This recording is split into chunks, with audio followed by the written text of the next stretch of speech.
औज़ुबिल्लाहिमिनश्शैतानिर्रजीम बिस्मिल्लाहिर्रहमानिर्रहीम। अस्सलाम वालेकुम। 9th क्लास उर्दू क्लास में हम पढ़ रहे हैं हिस्सा गज़ल। हमारे आज के शायर हैं मिर्ज़ा असदुल्ला ख़ान गालिब। गालिब की तारीख़ पैदाइश है 1797, तारीख़ वफ़ात है 1869। मिर्ज़ा असदुल्ला ख़ान गालिब आफ़ताब उर्दू के दरख्शंदा शम्सो कमर हैं। उनकी फ़लसफ़ाना शायरी ज़िंदगी की हकीकतों की गिरें खोलती है। ग़म इश्क़ और ग़म ज़माना पर मुश्तमिल गालिब के अशार ज़िंदगी की उलझनों के तर्जुमान भी हैं और मामलाते मोहब्बत के आकाश भी।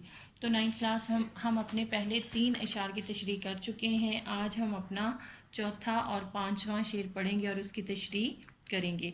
तो सबसे पहले हम अपना चौथा शेर पढ़ते हैं। हमको उनसे वफ़ा की है उम्मीद, जो नहीं जानते वफ़ा क्या है। वफ़ा के मायने हैं मोहब्बत या खुलूस, उम्मीद, आस। अब हम अपने शेर का मफ़हूम करेंगे। हमको उनसे वफ़ा की है उम्मीद, हम उन लोगों से वफ़ा की आस लगाए बैठे हैं जो नहीं जानते वफ़ा क्या है, जो जिन्हें ये भी पता नहीं कि वफ़ा किस चीज़ का नाम है। तो अब हम अपने इस शेर की तशरीह करते हैं।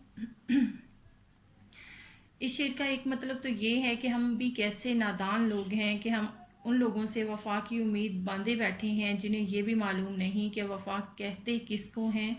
वो वफ़ा करना नहीं जानते, उन्होंने कभी भी किसी के साथ वफ़ा का सलूक नहीं किया। ये हमारी कम अक्ली और नासमझी है कि हम उनसे वफ़ा की उम्मीद लगाए बैठे हैं।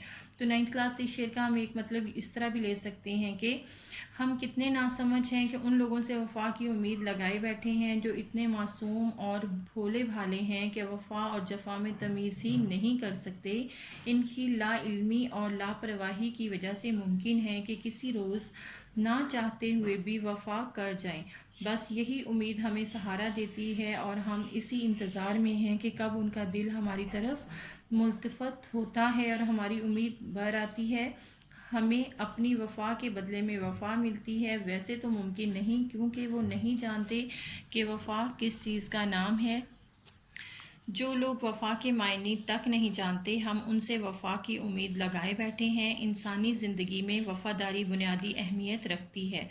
गालिब तो इसे ईमान की बुनियाद करार देते हैं। आम तौर पर इंसान जिससे मोहब्बत करता है जवाबन उससे मोहब्बत की उम्मीद भी रखता है, लेकिन बाज़ औक़ात इंसान किसी ऐसे फ़र्द से मोहब्बत कर बैठता है जो इंसान की उम्मीद के मुताबिक रद्द-ए-अमल का इजहार नहीं करता।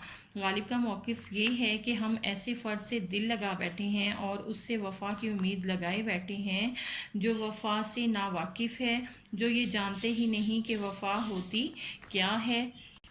किसी शायर ने क्या खूब कहा है, तूने यूं देखा है जैसे कभी देखा ही न था, मैं तो दिल में तेरे कदमों के निशान तक देखूं।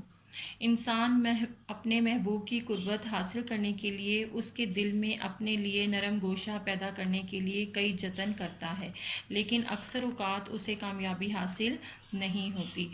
गालिब मोहब्बत के रवायती अंदाज को पेश करते हैं कि महबूब वफ़ा करे ना करे, वो वफ़ा करना जानता हो या इससे अनजान हो, हमें फिर भी उससे यही उम्मीद है कि वो वफ़ा करेगा, वो मोहब्बत के इस रिश्ते को निभाएगा। तो 9th क्लास अब हम अपना अगला शेर यानी 5वां शेर पढ़ते हैं और फिर उसकी तशरीह करेंगे। हाँ भला कर तेरा भला होगा और दरवेश की सदा क्या है। भला भलाई या नेकी, दरवेश फ़कीर, सदा आवाज़। अब हम अपने शेर का मफ़हूम करते हैं।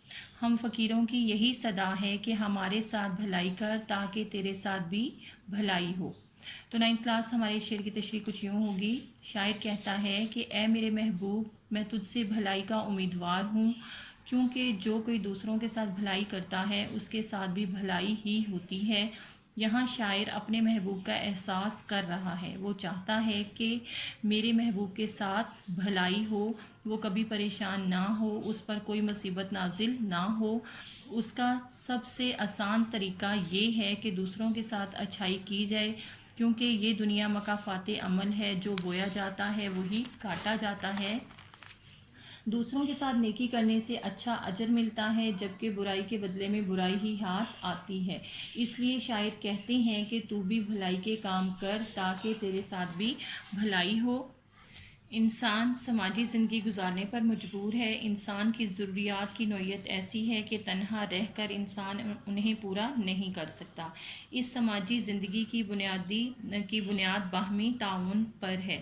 حضور اکرم صلی اللہ علیہ وآلہ وسلم کا ارشاد ہے، تمام مخلوق اللہ کا کنبہ ہے۔ اللہ کے نزدیک وہ شخص محبوب ہے جو اس کے کنبے سے محبت کرتا ہے۔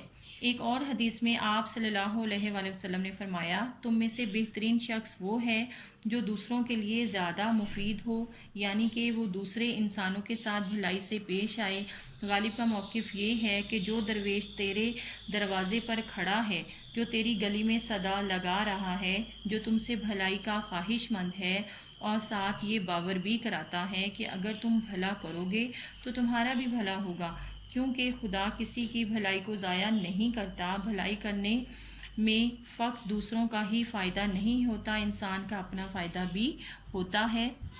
تو 9th کلاس، اس شعر کا ایک مطلب یہ بھی ہو سکتا ہے کہ اس دنیا میں نیک عمل کرو جو آئندہ زندگی میں تمہارے کام آنے ہیں۔ اس دنیا میں نیک کام کرو گے تو آخرت کی زندگی میں اس کا اچھا اجر یا پھل ملے گا، کیونکہ دنیا آخرت کی کھیتی ہے۔ 9th کلاس مشقی سوالات میں ہم پہلے 2 سوالات کر چکے ہیں۔ آج ہم کریں گے سوال نمبر 3، درویش کے لب پر کیا صدا ہے؟ تو ہمارے اس سوال کا جواب ہے، درویش کے لب پر یہی صدا ہے کہ تم دوسروں کے ساتھ بھلائی کرو تاکہ آپ کے ساتھ بھی بھلائی ہو۔ تو 9th کلاس، اشعار کو اچھے طریقے سے سمجھیں اور تشریح کی مشق جاری رکھیں۔ کل ہم اپنے اگلے سبق کے ساتھ پھر ملیں گے۔ اللہ حافظ۔